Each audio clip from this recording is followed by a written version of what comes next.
Rétro Brothers et Rétro Brothers, bien le bonjour. Bienvenue dans ce nouveau Reiko's Time, l'émission où les pixels anciens retrouvent de leur éclat, où les souvenirs d'enfance sentent la poussière et la magie, et où chaque mission nous ramène dans les plus belles années du jeu vidéo. Aujourd'hui, tendez l'oreille, ajustez les bandeaux car nous partons pour une opération d'infiltration aussi mythique que glaciale. Metal Gear Solid. Mais avant d'enfiler nos bottes tactiques et de nous faufiler dans les ombres de Shadow Moses, il est temps de passer par le traditionnel briefing d'avant-mission.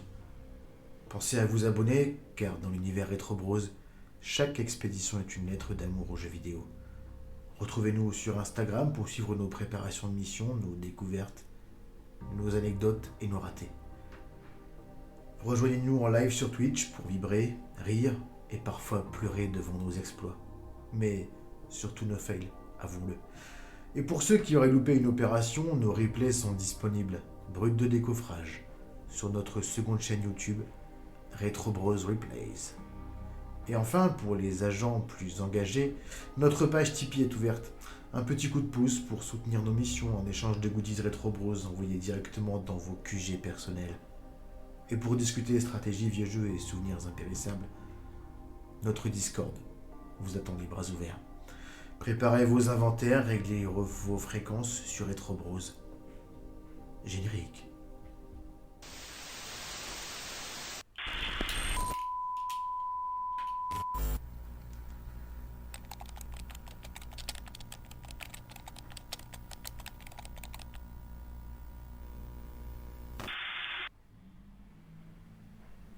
Agent Retro Bros, la neige de Shadow Moses n'attend plus que nos traces de pas.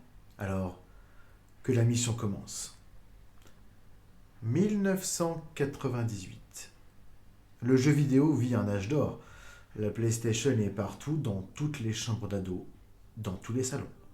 La 3D n'est plus un rêve, elle est maintenant devenue la norme. Et pour la première fois, les jeux vidéo commencent à rivaliser avec le cinéma, dans leur capacité à raconter des histoires, évidemment. Au milieu de ce bouleversement technologique se tient un homme discret mais déterminé, Hideo Kojima. Un rêveur avant tout. Un homme qui a grandi avec des bobines de films et des romans d'anticipation plein la tête. Son rêve initial? Il réalisait des films, mais faute d'opportunités à Hollywood, c'est chez Konami qu'il posera ses valises en 1986. Et très vite, Kojima impose une vision différente. Pour lui, un jeu vidéo doit être plus simple, mais avant tout, autre chose qu'un divertissement. Ce doit être un récit vivant, émotionnel et même parfois bouleversant. En 1987, il signe Metal Gear sur MSX2. Déjà, il impose l'infiltration comme principe de gameplay. Déjà, il raconte une histoire de guerre, de soldats brisés, d'armes terrifiantes. À la fin des années 90, alors que les éditeurs ne rêvent que de super productions tape à l'œil, Kojima persiste. Il veut proposer quelque chose de différent, quelque chose de fort. Un jeu qui parle de guerre nucléaire, de manipulation génétique, de solitude. Chez Konami, beaucoup lèvent les yeux au ciel à base de ça va être trop lent, c'est trop intelligent, ça va être beaucoup trop risqué pour le monde occidental. Mais Kojima croit à sa vision et en 98, il offre au monde Metal Gear Solid. Maintenant, pour comprendre toute la portée du jeu, il faut remonter à ses racines. Donc, en 87, Metal Gear voit le jour. Un jeu où l'infiltration est plus importante que l'affrontement. Un jeu où avancer sans être vu est bien plus glorieux que tout détruire. En 90, Metal Gear 2 Solid Snake affine la formule. Plus de complexité, plus de narration, plus d'émotion. Il y a bien eu sur NES un épisode parallèle nommé Snake's Revenge, mais sans la patte de Kojima, et surtout sans son âme. Ensuite, presque 10 ans plus tard, avec la PlayStation en main, Kojima est prêt à faire passer son message dans une dimension nouvelle, celle de la 3D, de la voix humaine, de l'émotion brute. Car lancer Metal Gear Solid pour la première fois, c'est comme entrer dans un autre monde. Le générique n'est pas claquant, la musique est sobre, presque triste. La neige tombe, Snake émerge de l'eau glacée, seul, vulnérable. Il n'y a pas de tutoriel un peu couillon, pas de flèches clignotantes, seulement toi, ton intelligence, ton sang-froid. Et ce message au lancement, toute ressemblance avec des événements réels est purement fortuite, mais au fond, on le sent. Ce jeu parle de nous. Metal Gear Solid ne te prendra jamais pour un idiot. Le bruit des pas trahit ta position, un sol métallique peut ruiner une infiltration parfaite. Les caméras de sécurité ne te pardonnent rien. Même ton environnement devient ton allié, ou ton ennemi, car un carton mal placé peut te sauver la vie, ou t'envoyer droit dans les bras d'un garde. Et cette contrainte technique aussi. Snake est incapable de viser librement en 3D, en haut ou en bas, impossible. Alors, cela deviendra une force de level design. Chaque couloir, chaque angle est pensé pour que le joueur réfléchisse, s'adapte, s'improvise. Et puis, il y a aussi Psycho Mantis, le mind game. Ce moment où le jeu explose ta réalité.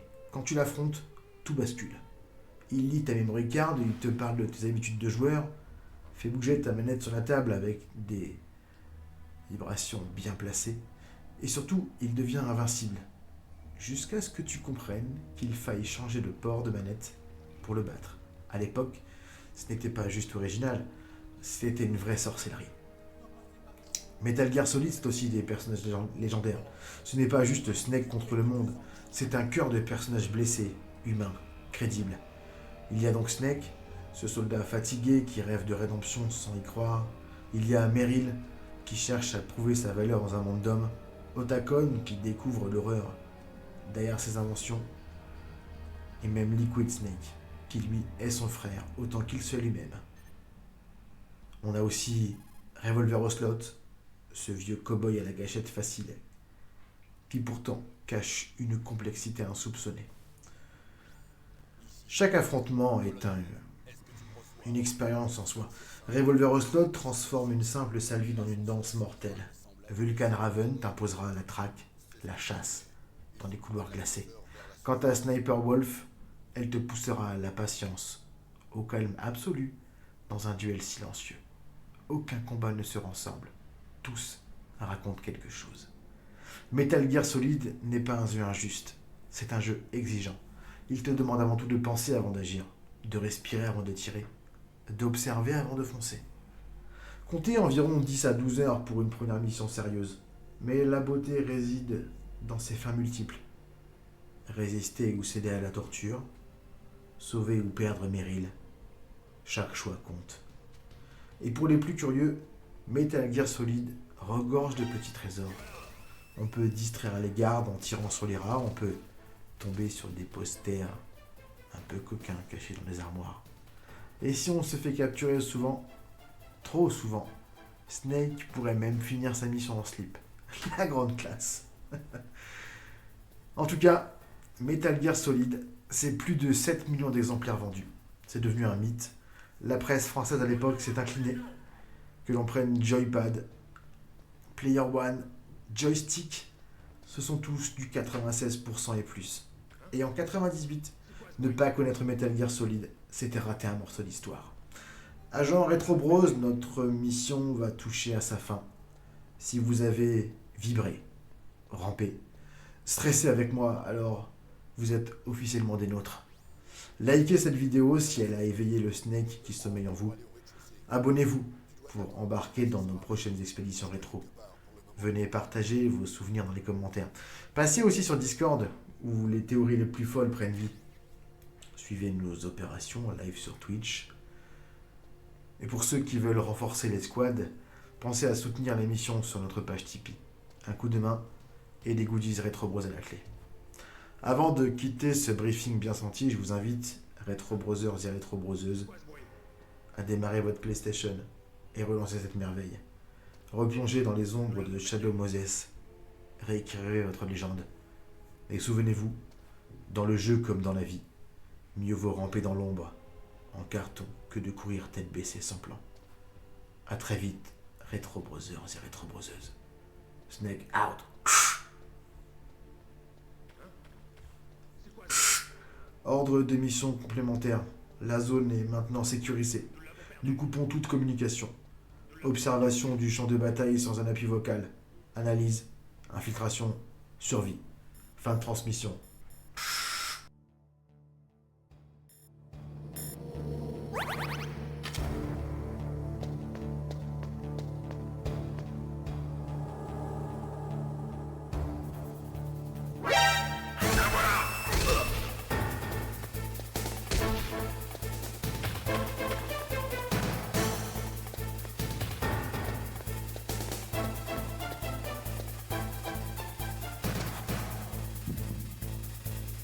J'ai entendu quelque chose.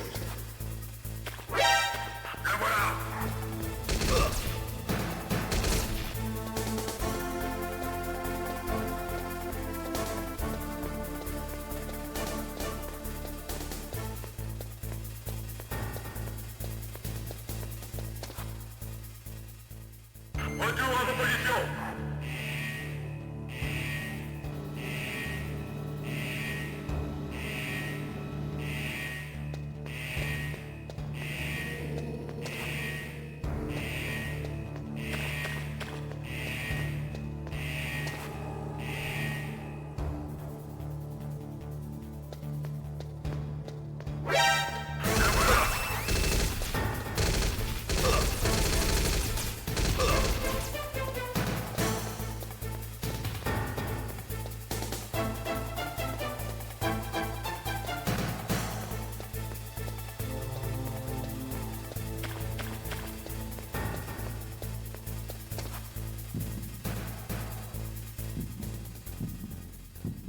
Retour à vos positions.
Ici Snake. Je suis devant le centre de recyclage.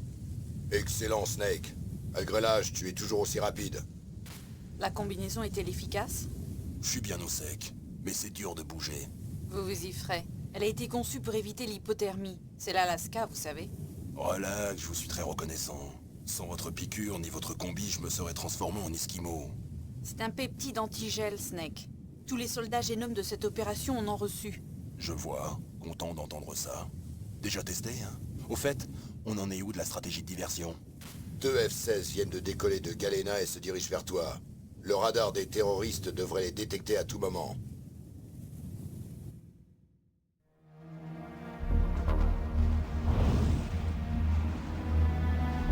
Un Hyundai? Colonel, qu'est-ce qu'un hélicoptère russe fait ici? Je n'en ai pas la moindre idée. Mais notre tactique de diversion a marché. Voilà ta meilleure chance d'entrer incognito.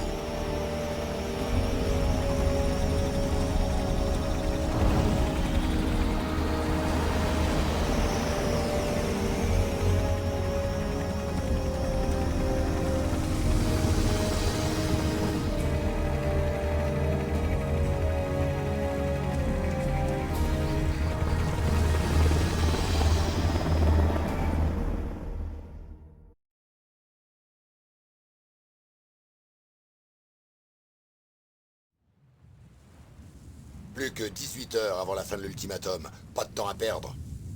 Ouah, c'est de la folie de voler avec un in par un temps pareil.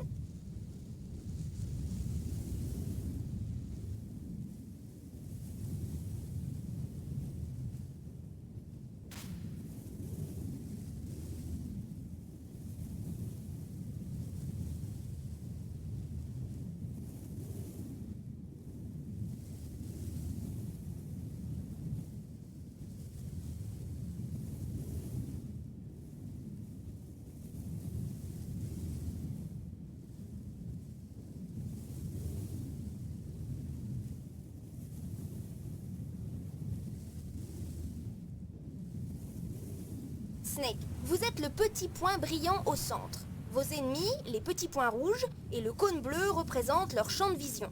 Faites attention, Snake. La thérapie génétique a surdéveloppé un sens de vision et d'écoute chez ces soldats génomes. Soyez bien sûr qu'ils ne vous voient pas. D'abord, infiltre-toi dans le centre de recyclage et trouve le chef du DARPA. Le chef du DARPA a, comme vous, reçu par injection des nanomachines émettrices. Il apparaîtra sur votre radar sous la forme d'un point vert. Essaie d'obtenir de lui ce qu'il sait sur les terroristes. Enfin, s'il est toujours vivant.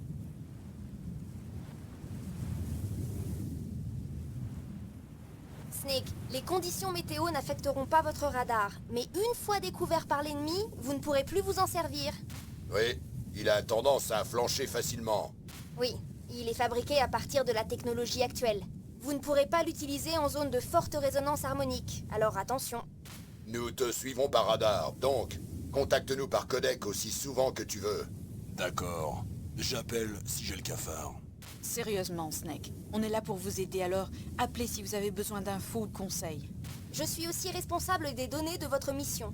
Contactez-moi pour saisir vos données. Ma fréquence est 140-96. Elle est réservée à la sauvegarde des données. N'oubliez pas. Et n'oublie pas qu'à part tes jumelles, tu es tout nu. Récupère toutes les armes sur lesquelles tu peux mettre la main. Ah ouais, ça me revient. D'abord, le docteur Naomi m'a fouillé jusqu'aux os, puis vous m'avez enlevé mes armes. J'aimerais bien vous voir à ma place. Si vous revenez entier, peut-être que je vous laisserai me fouiller jusqu'aux os. Cochon qui s'en dédie, docteur. Au fait, je sais que vous allez être déçu, mais j'ai réussi à garder mes clopes. Comment vous avez fait? Dans mon estomac, grâce à votre piqûre qui a neutralisé mes acides gastriques. Vos cigarettes! En quoi peuvent-elles vous aider? On ne sait jamais.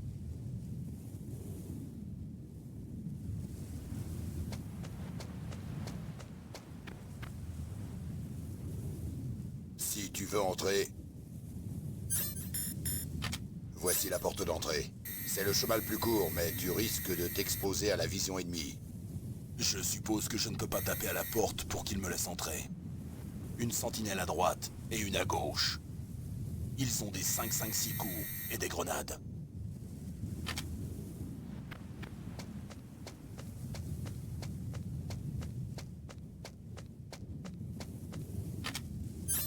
Et ce conduit près de la porte? Il devrait y avoir un conduit au 2e étage.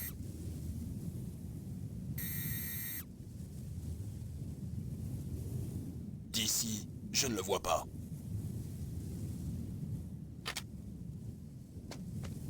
Je te laisse choisir le meilleur moyen d'entrer. Snake, je compte sur toi.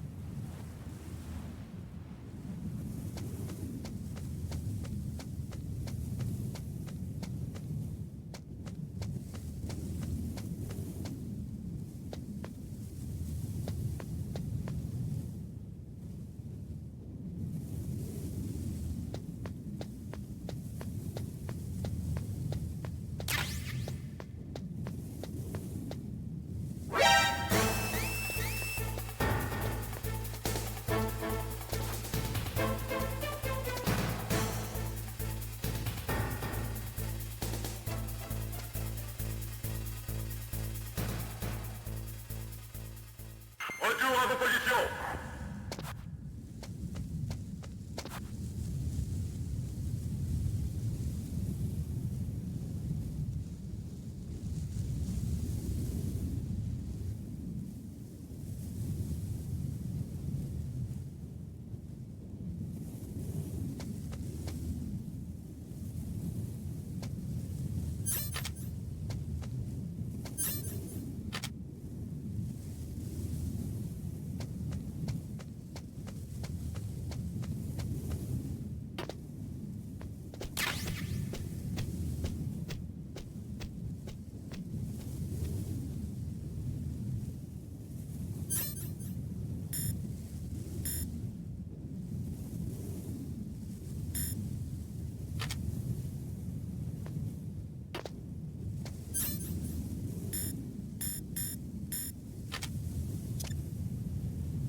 C'est quoi ce bruit?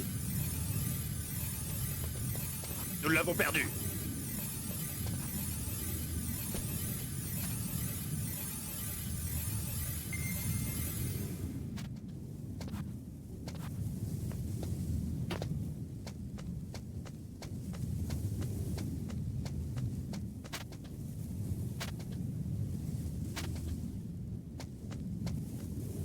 caméras de zoom.